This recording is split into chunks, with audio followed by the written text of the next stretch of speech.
Good morning students. Start करेंगे हम आज का टॉपिक, और आज का टॉपिक है हमारा हेरिडिटी एंड इवोल्यूशन। ये नया चैप्टर है आपका बायो का, और पहले इसमें हम कुछ जो टर्म्स हैं उनको डिस्कस करेंगे, क्योंकि अगर आपको ये टर्म्स नहीं पता होंगी तो आपको इसको चैप्टर को समझने में प्रॉब्लम होगी। क्योंकि स्टूडेंट्स को इस चैप्टर को समझने में प्रॉब्लम होती है, वो इसको बहुत डिफिकल्ट समझते हैं। ऐसा नहीं है, बहुत ईजी है, पर आपको टर्म्स समझ में आनी चाहिए। तो पहले हम इंट्रोडक्शन करेंगे किसका, इस चैप्टर का, और उस इंट्रोडक्शन में हम सारे जो टर्म्स हैं इस चैप्टर से रिलेटेड जो इम्पोर्टेंट टर्म्स हैं उसको डिस्कस करेंगे। अगर आपको वो समझ में आ जाएगी तो चैप्टर बहुत ईजी है। तो चलिए स्टार्ट करते हैं। So heredity and evolution. Heredity is the passing of characters from parents to offspring और from one generation to next. आप ये हमेशा पढ़ते आए हो कि जो हेरिडिटी कैरेक्टर्स होते हैं वो पेरेंट्स से उनके ऑफस्प्रिंग में ट्रांसफर होते हैं, इसलिए रिजेम्बलेंस होती है। आप देखते हो कि हम अपने पेरेंट्स से, अपने ग्रैंड पेरेंट्स से, अपने जो है सब आपस में रिजेंबल करते हैं। तो कहीं ना कहीं कुछ ना कुछ बहन भाई में रिजेम्बलेंस होती है, पेरेंट्स से उनके साथ रिजेम्बलेंस होती है। आप एक दूसरे को देख के पहचान लेते हो कि भाई ये इसका भाई बहन है। तो कुछ ना कुछ जो करेक्टर्स हैं जो हमको पेरेंट्स से मिलते हैं वो करेक्टर हमारे अंदर पहुंचते हैं। किसके थ्रू पहुंचते हैं? वो जीन्स के थ्रू पहुंचते हैं, उसको अभी हम डिस्कस करेंगे। तो वो करेक्टर पेरेंट्स से हमारे तक आते हैं जीन्स के थ्रू, तो उसको हम क्या बोलते हैं? Heredity. And inheritance is the process by which character are passed from parents to offspring. और इनहेरिटेंस क्या हो गया? वो प्रोसेस हो गई जिसके थ्रू वो करेक्टर जो है वो पेरेंट्स से ऑफस्प्रिंग में आ रहे हैं। तो इनहेरिटेंस मीन्स जो पेरेंट्स से ऑफस्प्रिंग में करेक्टर आ रहे हैं उसको हम इनहेरिटेंस बोलते हैं। और हेरिडिटी का मीन्स है कि वो हेरिडिटी मतलब हेरिडिटी के थ्रू पास ऑन होते चले आ रहे हैं। पेरेंट्स से उनके ऑफस्प्रिंग में, उनके ऑफस्प्रिंग से उनके ऑफस्प्रिंग में जाएंगे। तो वो हो गई कि कुछ करेक्टर हैं जो ऐसे करेक्टर होते हैं जो आप देख के पहचान लेते हो कि इस फैमिली का पर्सन है ये, कि कुछ आइडेंटिटी करेक्टर वो उस फैमिली में आपको अलग से दिखेगा ही दिखेगा। ठीक है। अब फर्स्ट है यहाँ पर कुछ टर्म्स है, जैसे जीन। जीन की बात की थी कि हर एक करेक्टर के लिए जीन रिस्पॉन्सिबल है। आपको पता है कि जो डीएनए है, यहाँ हम मान लें कि जो हमारा डीएनए है उसका स्ट्रक्चर बहुत बड़ा है, बहुत बड़ा होता है डीएनए। ठीक है। अब उस डीएनए के अंदर, यानी हम बोले कि अगर जो जीन है वो फंक्शनल सेगमेंट ऑफ डीएनए है, हर करेक्टर के लिए एक जीन रिस्पॉन्सिबल है। किसके लिए? मान लो हमारा कौन से करेक्टर ट्रांसमिट हो रहे हैं। पहले तो आपको पता हो, जैसे हमारा स्किन का कलर है, हमारे हेयर का कलर है, हमारे आईज का कलर है, ये सारे करेक्टर हमारे पेरेंट्स से हमारे ऑफस्प्रिंग हम लोगों के अंदर आते हैं, या हमारे से हमारे ऑफस्प्रिंग में जाते हैं। यानी आई का कलर जा रहा है, या स्किन का कलर है, या हेयर का कलर है, हाइट है, ये सब कुछ हमारा जो है वो पेरेंट्स से हमारे अंदर आ रहा है और हमारे से हमारे ऑफस्प्रिंग में जा रहा है। तो हर करेक्टर के लिए एक जीन रिस्पॉन्सिबल होती है। तो हम कह सकते हैं कि डीएनए इतना बड़ा है तो उसमें उसके छोटे छोटे अगर हम पार्ट कर दें, या हम बोल सकते हैं functional segment of DNA is called gene, क्योंकि जीन को हम बोलते हैं यूनिट ऑफ इनहेरिटेंस। तो मान लो यहाँ पर एक सेगमेंट है, एक जीन ये हो गई, एक जीन ये हो गई, एक जीन यहाँ हो गई। तो हर एक जीन अलग अलग करेक्टर के लिए रिस्पॉन्सिबल है। मान लो यहाँ पर जो जीन है वो रिस्पॉन्सिबल है हेयर कलर के लिए, ठीक है, और यहाँ पर एक जीन है जो रिस्पॉन्सिबल है स्किन के लिए, स्किन के कलर के लिए, यहाँ रिस्पॉन्सिबल है हाइट के लिए। तो अलग अलग जो पार्ट हैं उस पर अलग अलग जीन्स प्रेजेंट हैं, और वो जीन रिस्पॉन्सिबल हैं उस करेक्टर को रिप्रेजेंट करने के लिए। ठीक है। तो उसको हम बोलते हैं, यानी फंक्शनल सेगमेंट ऑफ डीएनए बोल सकते हैं हम, उसको बोलते हैं जीन, या जीन को आप ऐसे भी डिफाइन कर सकते हैं, gene is a unit of inheritance, क्योंकि ये करेक्टर को ट्रांसमिट कर रही है। So basic unit of inheritance located on A chromosome, chromosome के ऊपर लोकेटेड होती है ये। Mendel had used the term factor. Mendel ने एक टर्म यूज किया था फैक्टर, क्यों? क्योंकि उस टाइम पर जीन डिस्कवर नहीं हुई थी। तो बेसिकली जो मेंडल ने जिनको फैक्टर बोला वही बाद में जाके जब जॉनसन्स ने डिस्कवर की जीन, तो उन्होंने देखा जिनको मेंडल ने फैक्टर बोला था एक्चुअली में वही क्या है? Genes. So factor for it before genes were identified. जब तक जीन्स आइडेंटिफाई नहीं हुई थी मेंडल के टाइम तक, जब मेंडल अपनी डिस्कवरी कर रहे थे, तो उन्होंने इसको नाम दिया था कि कुछ फैक्टर्स हैं जो ट्रांसमिट हो रहे हैं पेरेंट्स से ऑफस्प्रिंग में। बाद में जॉनसन्स ने जब जीन डिस्कवर किया तो उन्होंने कहा ये जीन्स हैं जो जिनको मेंडल ने फैक्टर कहा था। तो जीन्स कहाँ प्रेजेंट है? डीएनए में, और डीएनए कहाँ है? क्रोमोसोम में। सो एलील क्या है? हाँ, ये भी टर्म है जिसमें बच्चे हमेशा कंफ्यूज रहते हैं कि एलील क्या है। तो एलील क्या है? Alternative form of a gene. There are two alleles of a gene which govern the expression of a pair of contrasting character. मान लो हम आई की बात कर रहे हैं, आई किसी की ब्लैक ब्राउन है, किसी की ब्लू है, तो यहाँ पर कलर के लिए हो गई आई, तो मान लो हम डोमिनेंट कलर लेते हैं ब्लैक एंड ब्लू को, तो एक जीन है जो रिस्पॉन्सिबल है ब्लैक और ब्लू आई कलर के लिए, black and brown I colour के लिए, और एक जीन है, मान लो इसको हम कैपिटल आई ले लेते हैं, और एक जीन है जो रिस्पॉन्सिबल है ब्लू के लिए, ठीक है, कैपिटल आई, इसको ले लेते हैं हम स्मॉल आई, तो ये ब्लू के लिए रिस्पॉन्सिबल है। तो एक ही जीन की दो फॉर्म हो गई, एक ही जीन की दो फॉर्म हो गई। एक कैपिटल आई हमने ले लिया जो ब्लैक एंड ब्राउन कलर के लिए है, एक स्मॉल आई ले लिया जो ब्लू कलर के लिए है, क्योंकि ब्लैक और ब्राउन डोमिनेंट है और ब्लू क्या है? रेसेसिव है, वो भी मैं भी आपको बताऊंगी।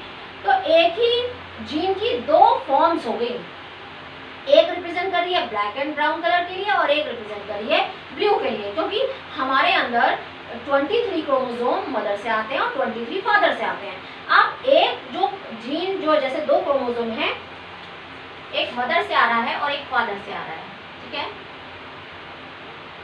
अब यहाँ पर ब्लैक कलर के लिए जीन है, यहाँ पर प्रेजेंट है, और यहाँ पर प्रेजेंट है ब्लू के लिए, तो ये कॉम्बिनेशन बन गया।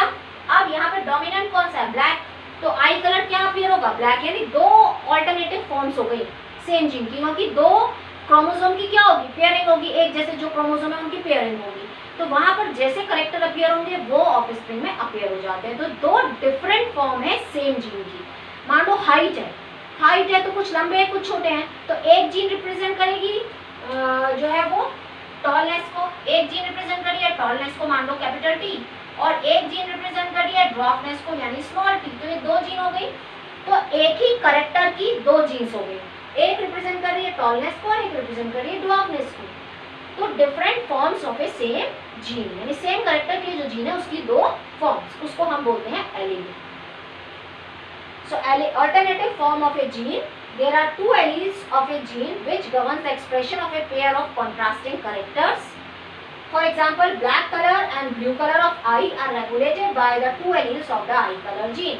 तो एक जीन है जो आई कलर के लिए रिस्पॉन्सिबल है, उसमें से एक करती है ब्लैक को और एक करती है ब्लू को, तो जो डोमिनेंट होगा वो अपीयर हो जाएगा, ठीक है, उस टाइम पे जैसा कॉम्बिनेशन बन रहा है। अगर जैसे हम हाइट का आपको पता है, अगर कैपिटल टी बन रहा है तो हाइट क्या होगी? टॉल, और कैपिटल टी स्मॉल टी है तो भी टॉल होगी, और स्मॉल टी बनेगी तो ड्वार्फ। तो ये डिपेंड करता है कि कैसे फॉर्म बन रहा है जीन का। तो जीन की एक ही जीन की दो फॉर्म्स को हम बोलते हैं एलील्स। तो ये बात क्लियर हो गई, मुझे लगता है यहाँ पर आपको ये बात क्लियर हो जानी चाहिए कि जैसे कैपिटल टी और स्मॉल टी की हमने बात की, तो ये किसके लिए है? जीन हाइट के लिए, और उसकी दो फॉर्म हो गई, एक कैपिटल टी और एक स्मॉल टी।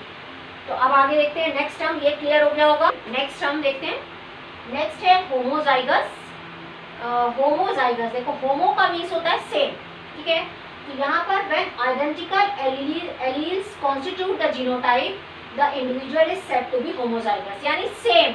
अगर दोनों एलील सेम है, जैसे कि यहाँ पर है, ये मैंने रिप्रेजेंट किया कैपिटल टी स्मॉल टी, यानी दोनों एलील अगर सेम है, यानी डोमिनेंट है या रेसेसिव है, तो इस कंडीशन को हम क्या बोलते हैं?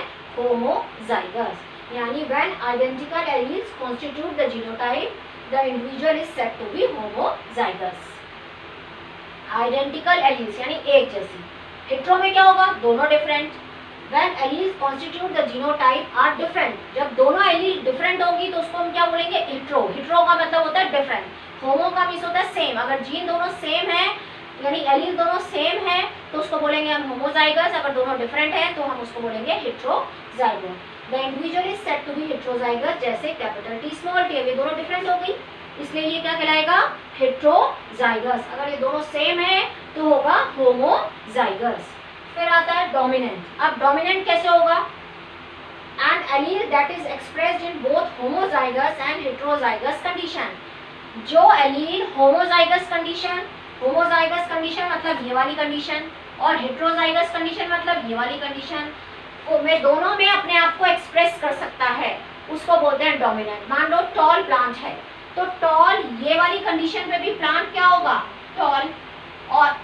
कंडीशन पे भी प्लांट क्या होगा, टॉल। यानी कि टॉलनेस के लिए, यानी डोमिनेंट कैरेक्टर के लिए एक ही जीन सफिशिएंट है। यानी जो कैपिटल से जिसको भी डिनोट करते हैं वो डोमिनेंट होता है, कैपिटल से जिसको डिनोट किया जाता है वो डोमिनेंट होता है। तो डोमिनेंट के लिए एक ही जीन सफिशिएंट है।